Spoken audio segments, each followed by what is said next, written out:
Fais-lui confiance et tu n'auras pas soif. Bonjour chers amis et toi qui m'écoutes, heureux de partager encore une pensée avec toi pour cette saison, pour cette semaine. Fais-lui confiance et tu n'auras pas soif. C'est vraiment une parole profonde d'encouragement et j'espère qu'elle te fera du bien. Je ne sais pas ce que tu vis et ce que tu traverses, mais peut-être tu as soif de quelque chose, tu as faim de quelque chose. Est-ce que parce que tu es malade et tu attends une guérison, un clin d'œil du ciel? Est-ce que parce que tu as un blocage? Je ne sais pas ce par quoi tu passes, mais tu as certainement quelque chose que tu veux que le ciel accomplisse, quelque chose qui te ténaille, quelque chose qui est pour toi tellement important que tu cries au ciel jour après jour. Je viens te dire que Dieu, Jésus veut étancher ta soif, mais il ne veut pas que étancher ta soif. Il veut dépasser ce qu'un homme peut faire. Oui, quand un homme fait, il peut étancher ta soif, te donner à manger. Mais Dieu veut que tu sois au-delà, que tu deviennes une source pour les autres. Il faut que tu prennes conscience de cela afin que ta démarche envers Dieu soit différente.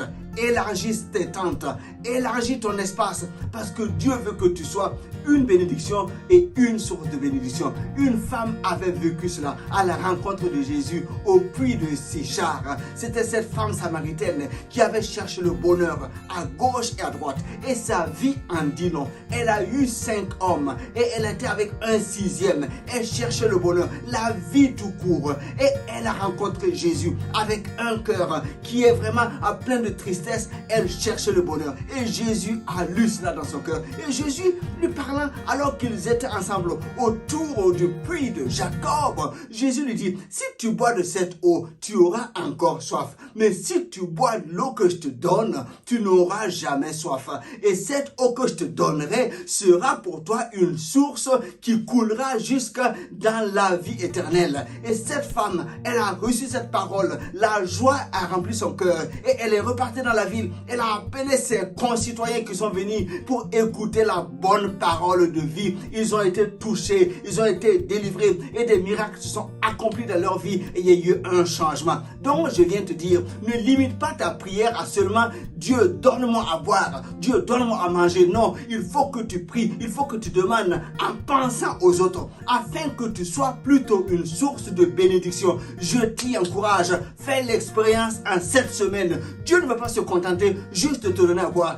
Lis la parole, tu verras. Il ne se contente pas de bénir une personne. Il bénit une personne jusqu'à la 1000e génération. C'est ce que Jésus est venu faire. Te donner la vie et que tu sois dans l'abondance et que tu sois une bénédiction pour d'autres. Je t'encourage vraiment à recevoir une pleine bénédiction, à être conscient que tu es une source de bénédiction pour les autres. Donc quand tu pries pour être guéri, tu pries aussi pour les autres. Quand tu pries pour être secouru, tu pries aussi pour les autres. Parce que c'est par toi que Dieu veut faire du bien aux autres. Sois-en conscient et là tu rentres en ligne droite avec ce que Dieu veut faire sur la terre. Tu es un instrument entre ses mains pour bénir autour de toi. Allez, une très bonne semaine. Je te prie de partager s'il te plaît et à très bientôt.